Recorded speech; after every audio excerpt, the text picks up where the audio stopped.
할렐루야. 네, 우리의 능력 대신 주님을 찬양합니다. 네, 우리 좀 멀리 떨어져 앉아 계시지만 한번 인사합시다. 잘 오셨습니다. 축복합니다. 축복합니다. 예, 할렐루야. 너무 날씨가 더워가지고 집에서 못 움직이고 계시는가요? 교회 오시면 시원하다고 계속 말씀드리는데 교회 오시면 정말 에어컨 빵빵하게 잘 나오고 아주 우리가 시원한 가운데서 또 예배드릴 수 있고 기도할 수 있는 은혜의 시간이 되는데 우리 수요일도 계속 나오셔서 같이 함께 기도하시는 여러분들에게 하나님의 놀라우신 은혜와 축복이 이 밤에 더욱 가득하시기를 주의 이름으로 축복합니다.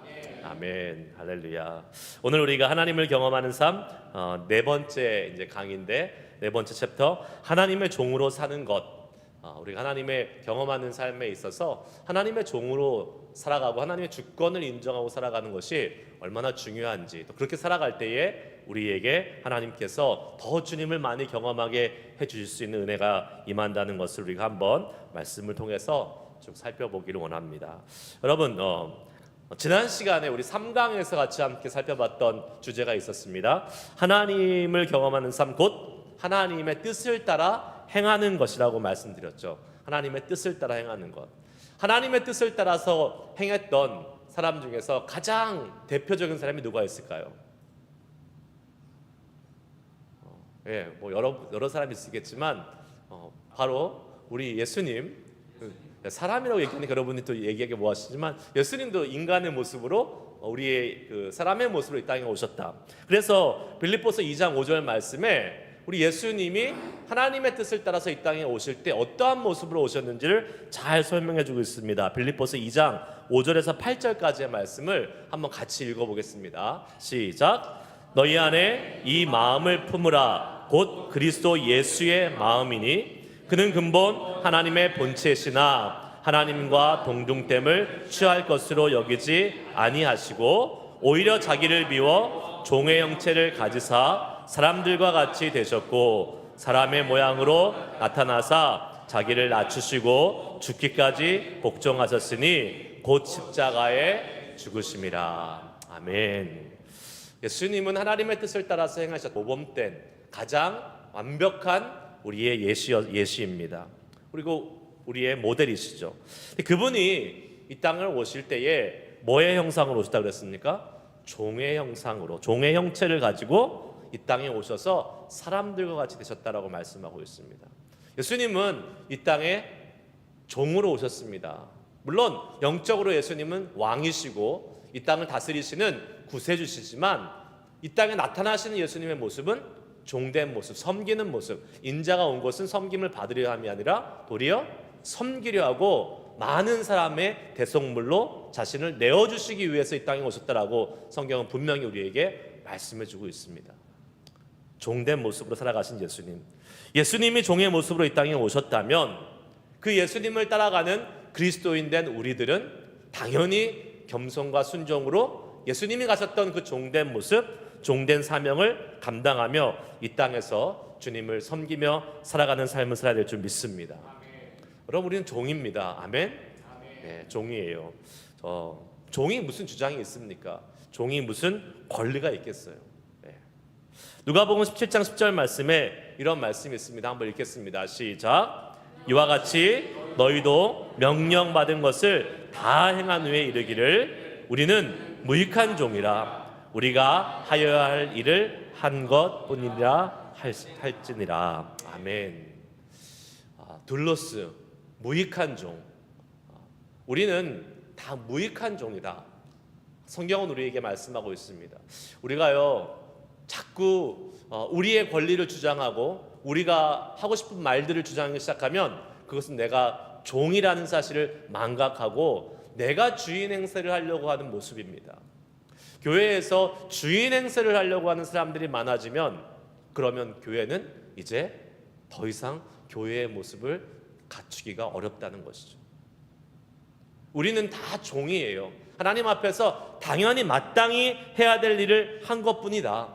그리고 주님이 원하시고 주님이 명령하시는 것만 준행하고 섬기며 나아가겠습니다 하는 사람들이 많은 교회가 은혜로운 교회고 그 교회를 하나님이 사랑하셔서 사용하시라고 믿습니다. 저는 우리 교회가 그런 교회 되기를 소망합니다. 여러분, 우리 것 주장하려고 하지 마세요. 네.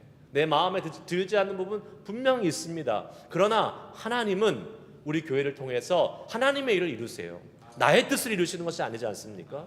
그래서 내 뜻에 맞지 않는 것이 보인다 할지라도 그것을 주장하고 내세우는 것이 아니라 기도하며 하나님의 뜻을 구하고 하나님의 뜻에 우리의 생각과 뜻을 맞춰 나가는 것, 그러한 사람들이 되어야 될 줄 믿습니다.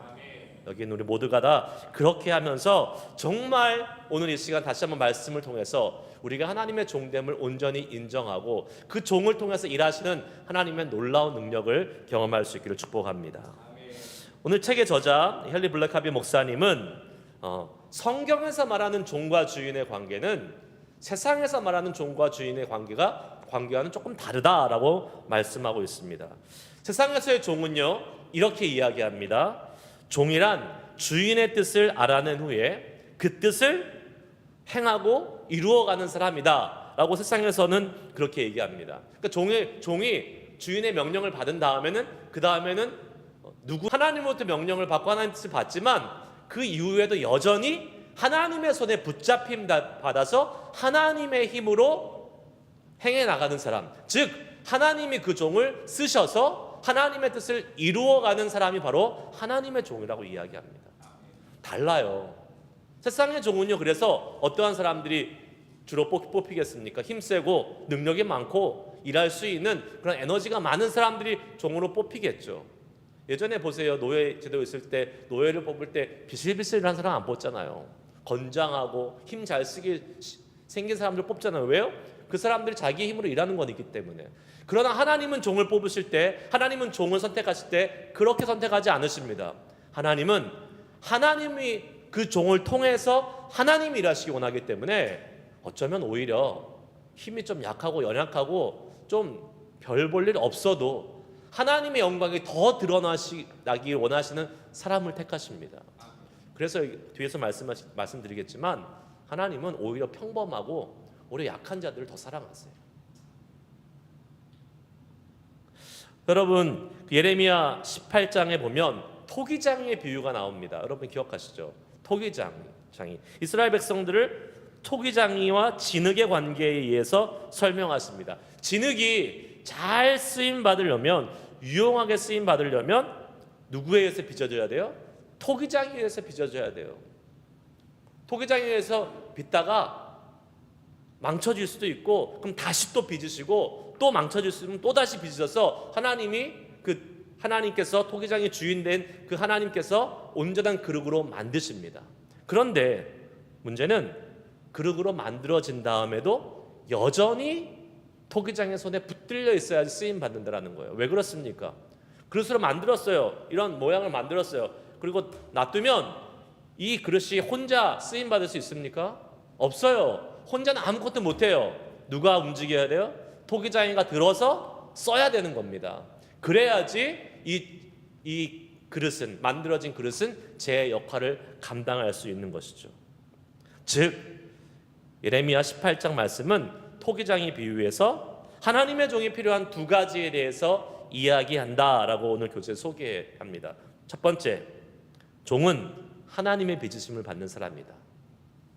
스스로 절대 일하는 것이 아니라 하나님의 빚으심을 받아야 되고, 두 번째는 하나님으로부터 빚으심을 받은 다음에 여전히 하나님의 손에 붙들려 있어야 된다라고 이야기합니다.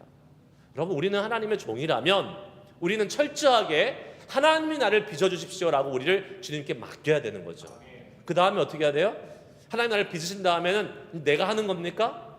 됐어, 이제 나는 충분해, 내가 나의 길을 갈 거야가 아니라 여전히 하나님이 나를 붙들어 주시지 않는다면, 여전히 내가 하나님 손에 있지 않는다면 나는 주님의 일을 감당할 수 없습니다 라는 이 고백으로 하나님 앞에 붙어있는 사람이 되어야 되죠. 지난주에 살펴봤잖아요.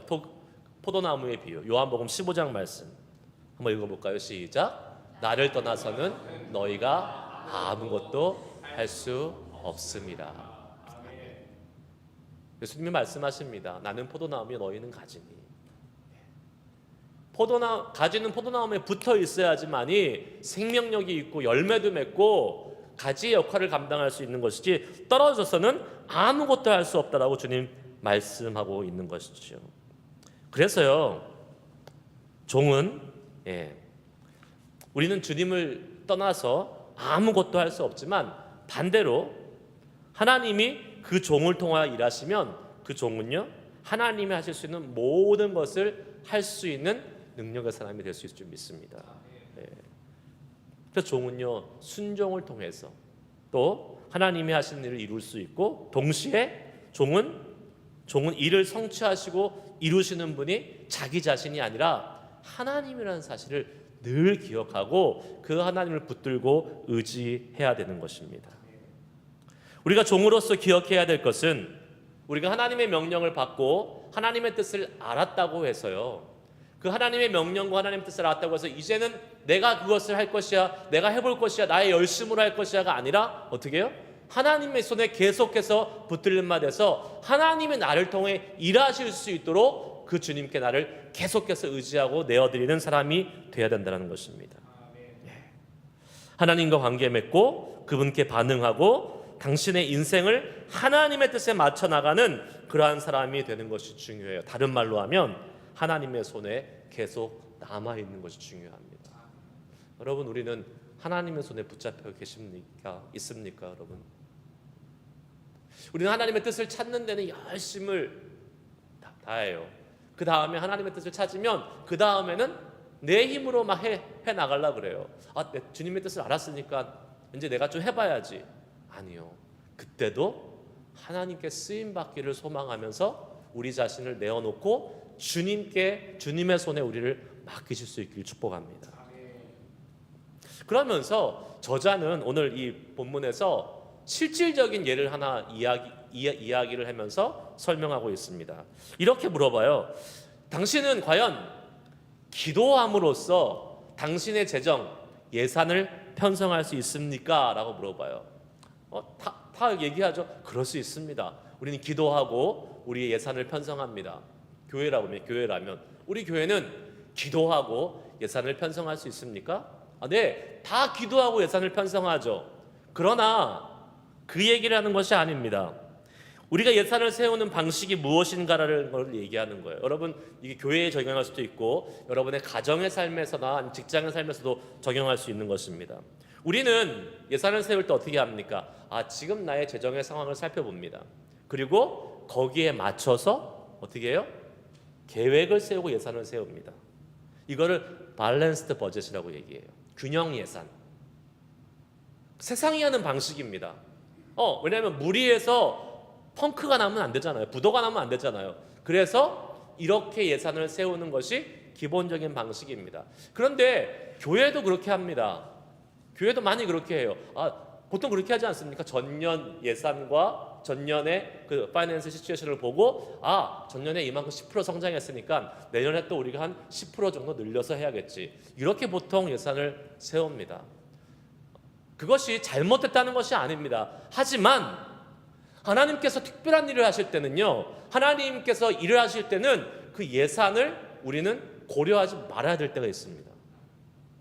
특별히 하나님의 목적을 가지고 일하시는 주님의 귀한 사역이 있을 때는요, 밸런스드 버젯, 내 지금 재정이 얼마 있고 이것에 의해서 할 수 있다 없다? 그러면 어떻게 되는 겁니까? 하나님의 능력이 우리의 재정에 종속되는 거예요. 하나님은 우리의 재정에 종속되지 않으십니다. 하나님은 그것을 뛰어넘어서 일하시는 거예요. 그러면서 이제 이 저자는 그런 얘기를 해요. 자기의 간증을 합니다. 본인이 이 목사님이 밴쿠버 지역에 있었던 그 지방회에서 일을 하는 목사님이었는데, 그 밴쿠버에 그때 세계 그 엑스포 박람회가 열렸대요. 엑스포가 열렸는데 그 지역에 오는 그 사람들, 그 방문객들 220만 명인가? 하여튼 어마어마한 숫자에게 복음을 전하야겠다라는 그 하나님께서 감동을 주셨대요. 근데 필요한 예산이 20만 불 정도가 필요했다고 합니다. 그건 당시 그 밴쿠버 지역에 있던 그 목사님이 속한 교단이 갖고 있던 총 예산이 얼마였냐면 9,000불이었대요. 9,000불. 근데 그 다음에 이 20여만 불이 넘는 그 예산의 그 규모의 사역을 감당하려면 이건 사실 말이 안 되는 거잖아요. 근데 하나님께서 조금씩 이제 보내주셨는데, 그래도 실질적으로 이제 다음 연도에 그 사역을 놔두고 사실은 35% 정도의 재정팩이 준비가 안 됐대요. 나머지 65%가 준비가 안 된 거예요. 그 말은 한 13만 불 정도가 여전히 부족한 상황이었다는 것입니다. 그럼 여러분 우리 같으면 어떻게 될 것 같아요? 13만 불이 없어요. 근데 내년에 그 일을 해야 돼요. 그럼 우리는 어떻게 할 것 같습니까?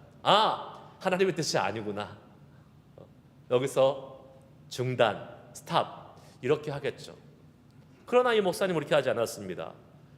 그곳에 오는 관광객들, 방문객들에게 복음을 전할 수 있는 너무나 좋은 찬스이고, 이 복음을 전하는 하나님의 뜻을 확실히 알았기 때문에 어떻게 했냐면 기도하기 시작했습니다.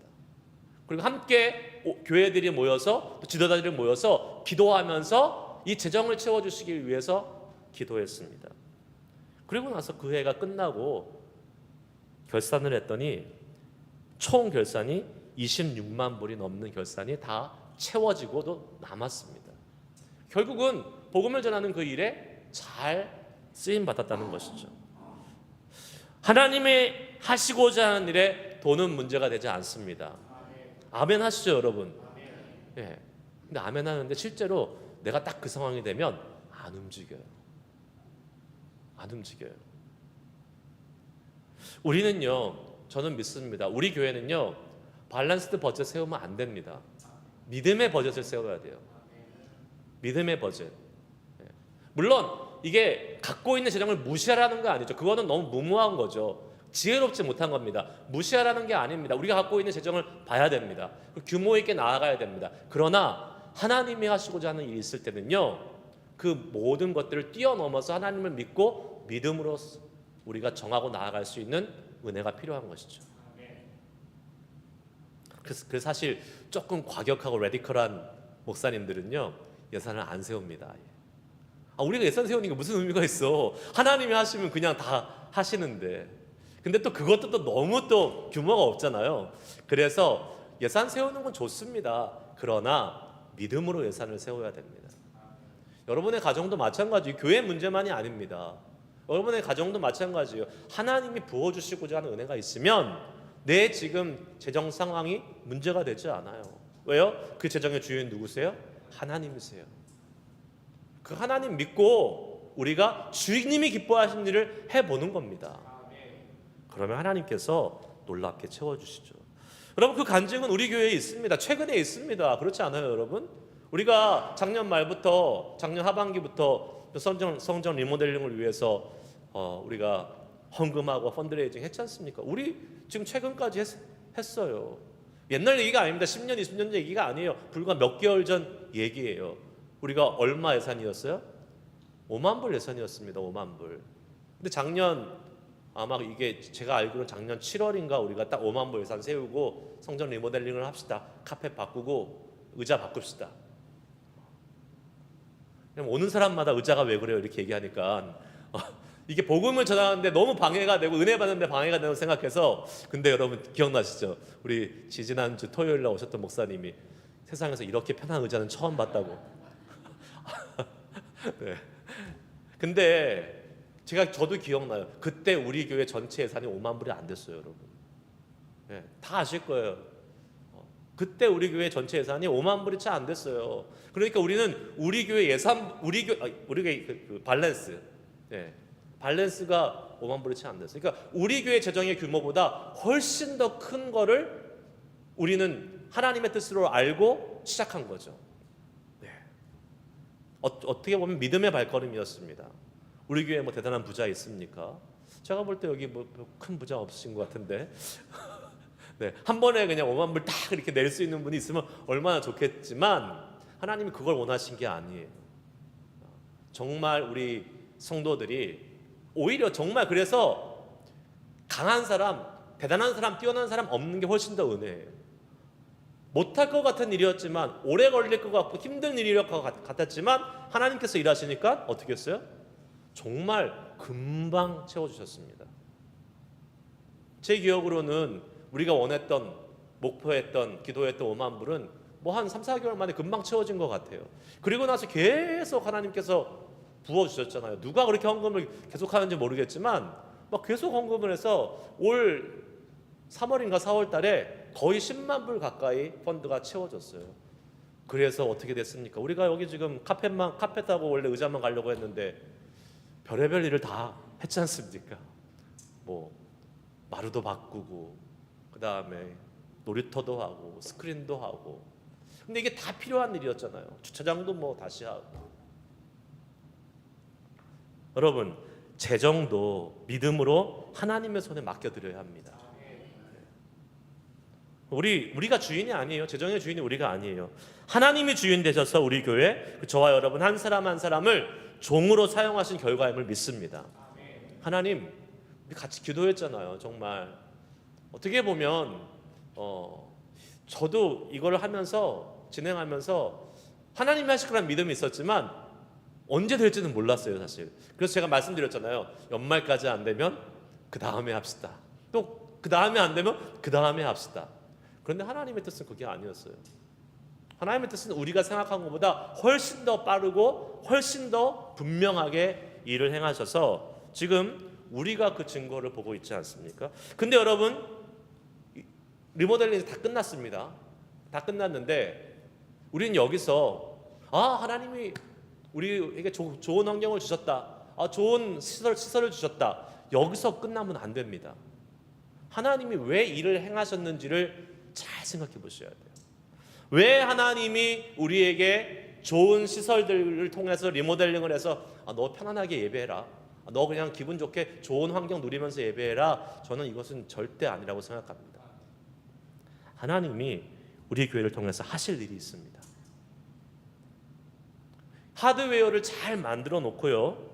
아까 말씀드린 대로 왔는데 의자 때문에 은혜 못 받고 가면 안 되잖아요. 그러니까 하드웨어를 잘 만들어 놓고 우리 교회를 통해서 더 많은 사람들이 와서 예배하고 이 자리에서 하나님의 은혜를 잘 누릴 수 있는 공간이 되어서 우리 교회를 통해서 더 많이 복음이 전해지고 더 많은 제자들이 세워지고 정말 하나님을 온전히 예배하는 예배들이 교회를 통해서 더 많이 세워지기를 주님의 이름으로 주님께서 소망하신다는 것이에요. 그것을 우리가 기대하고 그것을 명심해야 됩니다. 그냥 이제 다 됐으니까 여기가 좋사오니 우리가 잘 누리겠습니다. 이거 아닙니다. 아니에요. 정말 하나님이 하실 일들을 기대하고 지금부터 우리가 소망하며 준비하고 나아가야 됩니다. 이제 시작이에요. 이제 정말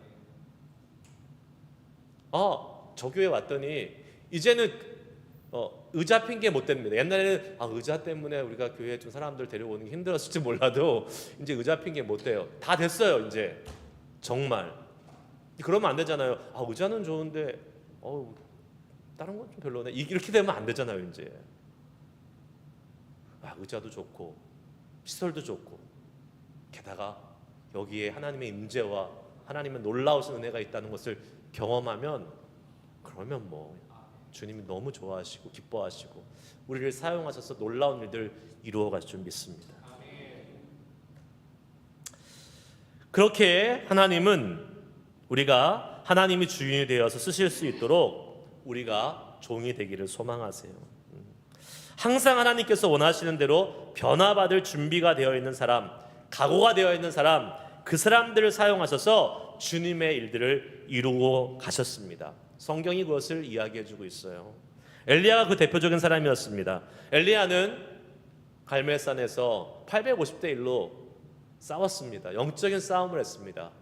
바알과 아세라 신의 선지자들과 함께 거기서 사실은요 지면 목이 날아가는 상황이잖아요. 목숨을 건 싸움이에요. 갈멜산에서. 그런데 엘리야는 그 상황에서 누구를 의지했다고 나옵니까? 하나님을 의지했다고 그랬어요. 누구의 말씀대로 했다고 그랬습니까? 하나님의 말씀대로 거기서 싸웠습니다. 열왕기상 18장 36절 말씀 읽어볼게요. 같이 읽습니다. 시작. 저녁 소재 드릴 때에 이르러 선지자 엘리야가 나아가서 말하되 아브라함과 이삭과 이스라엘의 하나님 여호와여, 주께서 이스라엘 중에서 하나님이신 것과 내가 주의 종인 것과 내가 주의 말씀대로 이 모든 일을 행하는 것을 오늘 알게 하옵소서. 아멘. 열왕기상 18장 36절. 지금 그 심각한 영적인 전투 앞에 나아가면서 엘리야는 이 고백을 했던 것입니다. 하나님이 하나님이시다. 하나님이 주인이시다. 그리고 나는 그분의 종이시고 그 주님의 말씀대로 모든 일을 행하였을 때 어떠한 일이 일어나는지 보게 하옵소서. 여러분, 누가 불을 내렸어요? 엘리야가 내린 게 아닙니다. 하나님이 내리신 거예요. 그럼 엘리야는 무엇을 했습니까? 하나님, 내가 주의 말씀대로 이 모든 일을 행한다. 즉 하나님께 순종하는 엘리야를 통해서 하나님은 놀라운 하나님의 임재와 불이 임해서 그 모든 850명의 선지자를 멸할 수 있는 그러한 은혜를 베풀어 주신 것을 우리는 기억하고 있습니다. 우리는 그런 생각하기 쉬워요. 엘리야는 능력의 사람, 기도의 사람이었으니까, 하나님의 선지자였으니까 하나님이 쓰셨을 거야. 그렇지 않습니다, 여러분. 엘리야가 위대한 선지자라 하나님께 쓰임 받은 것이 아니라 하나님께서 엘리야를 쓰셨기 때문에 엘리야가 위대한 선지자가 된 거예요. 엘리야 위대한 사람, 기도의 사람, 능력의 종 아니에요. 맞죠. 그 말은 맞죠. 그러나 하나님이 쓰셨기 때문에 그렇게 된 것입니다. 주인 되신 그 하나님께 순종하고 쓰임 받고자 소망하고 철저한 하나님의 종이 되면 하나님은 우리를 통해서 그분의 위대한 일을 이루어 가실 줄 믿습니다. 19세기에 가장 영향력 있는 위대한 전도자를 꼽자면 우리 잘 알듯이 D.L. 무디를 꼽습니다. 무디는 학벌도 없었고요, 목사 안수도 받지 못한 그냥 평범한, 우리가 잘 아는 아주 평범한 그냥 신발팔이 소년이었습니다. 신발 외판원이었어요. 그런데 어느 날 말씀을 듣는 중에 본인의 마음속에 복음을 전해야 된다라는, 이 복음을 전파하라는 하나님의 부르심에 너무나 큰 감동을 받아서 그가 하나님께 쓰임 받고자 하는 마음으로 하나님께 간구했습니다. 하나님 쓰시고자 하는 한 사람이 되고 싶습니다. 아무것도 없지만, 학벌도 없고 정말로 목사도 아니고 아무것도 아니지만, 하나님 그 영향력 있는 한 사람 하나님이 찾으신다면 제가 되고 싶습니다 라고 헌신하며 나아갔는데, 그 평범한, 어떻게 보면 아주 평범한 한 청년이었는데 그 청년의 헌신을 통해서 하나님은요 정말로 위대한 복음의 역사를 미국과 영국에 펼쳐나가셨습니다. 우리가 다 알죠. 이거 굳이 설명 안 해도 여러분 다 아실 겁니다. 이렇게 말할 수 있습니다. 또 나는 무디처럼 그런 능력 있는 전도자는 아니야. 나는 무디처럼 그렇게 사람들의 마음을 감동시키면서 막 연설할 수 있는 사람이 아니야. 여러분 다시 말씀드립니다. 무디가 능력이 많은 것이 아니라 하나님께 순종했기 때문에 하나님께서 무디에게 능력을 주신 것입니다. 하나님의 종은 그러한 사람들인 거예요. 주님께 순종하고 겸손히 하나님께 쓰임받고자 했을 때에 하나님의 손에 붙잡힌 바 되어서 하나님의 능력을 나타낸 사람, 그 사람이 바로 하나님의 종인 것이죠. 우리는요 엘리야가 될 필요도 없고 무디가 될 필요도 없습니다. 하나님은 우리가 우리 자신이 되기를 원하세요. 그리고 순종하는 우리를 통해서 하나님의 일을 하시기를 원하심을 믿습니다. 만약에 그런 그러한 고백 우리가 할 수 있잖아요. 나 같은 사람, 나같이 그냥 별 볼 일 없고 연약한 사람, 평범한 사람, 나이도 많고 아니면 몸도 안 좋고 이런 사람들을, 나 같은 이런 사람을 하나님 쓸 수 있을까? 그것은요 나에 대한 고백이 아니라 나를 통해서 일하실 하나님에 대한 불신앙의 고백입니다. 하나님은요 얼마든지 평범하고 오히려 말씀드렸듯이 연약한 자, 다 세상 사람들 눈에 볼 때는 별로 퀄리파이 되지 않았어요. 별로 자격이 없는 사람처럼 보여요. 그런 사람들을 쓰셔가지고 하나님의 위대한 일을 나타나십니다. 왜요? 그래야 하나님이 더 영광 받으세요. 우리가 아무리 평범해도, 아무리 연약해도, 아무리 별 볼 일 없는 사람이라고 느껴도 하나님은 오히려 순종하는 사람을 찾으시고 그 순종하는 그분의 종을 통하여 위대한 일을 이루어갈 수 있다는 사실을 믿고, 저는 오늘 이 시간 우리 모두가 다 하나님께 철저한 순종의 종이 되기를 주의 이름으로 축복합니다. 여러분, 우리 교회가 사실은요 대단히 잘 갖춰져 있는 교회고, 정말 뭐 세상 밖에서 볼 때에 실리콘밸리 장로교회는 뭐 준비가 잘 되어 있어. 사람도 뭐 이렇게 많고, 믿음이 좋은 사람들도 많고, 뭐 젊은 사람들도 많고, 일할 수 있는 준비가 되어 있어. 그렇게 해서 그 교회를 통해서 일하신다면 그래도 하나님 영광 받으실 수 있겠지만, 우리가 알듯이 우리는 그렇게 뭐 밖에서 내세울 만큼 막 대단한 교회 아닙니다. 그러나 중요한 건 뭐예요? 우리는 하나님을 위해서, 하나님의 꿈을 위해서 쓰임 받고 주를 위해서 사용받고자 하는 이 종된 마음을 가지고 주를 위해서 나아가는 사람이고 교회인 줄 믿습니다. 하나님 그런 사람 쓰세요. 그런 교회를 쓰세요. 준비가 안 된 것 같고 연약한 것 같은 거에 오히려 더 감사한 일이에요. 하나님은 그러한 연약한 사람, 연약한 교회를 사용하셔서 주님의 능력을 나타내실 것입니다. 여러분 그 소망함을 가지시길 바라요. 고린도전서 1장 26절에서 29절 말씀 우리 한번 읽어볼까요? 있나요, 집사님? 없어요? 제가 한번 읽어드릴게요. 그럼 다 아시는 말씀입니다. 형제들아, 너희를 부르심을 보라. 육체를 따라 지혜로운 자가 많지 아니하며 능한 자가 많지 아니하며 문벌 좋은 자가 많지 아니하도다. 그러나 하나님께서 세상에 미련한 것을 택하사 지혜 있는 자들을 부끄럽게 하려 하시고, 세상에 약한 것들을 택하사 강한 것들을 부끄럽게 하려 하시며, 하나님께서 세상에 천한 것들과 멸시받는 것들과 없는 것들을 택하사 있는 것들을 폐하려 하시나니, 이는 아무 육체도 하나님 앞에서 자랑하지 못하게 하려 하심이라. 아멘. 다행히도 여기에 대단한 분들 안 계신 것 같아요. 그게 얼마나 감사한 일인지 몰라요. 예.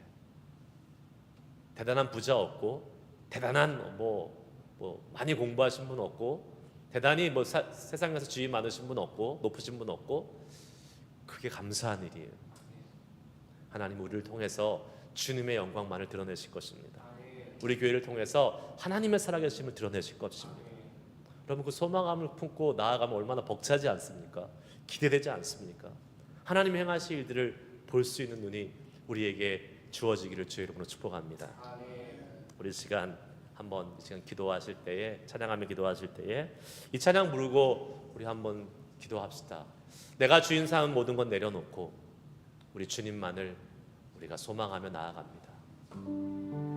주님, 나의 삶의 주인은 내가 아니고, 나의 가정의 주인도 내가 아니고, 우리 교회의 주인도 내가 아니고 하나님이십니다.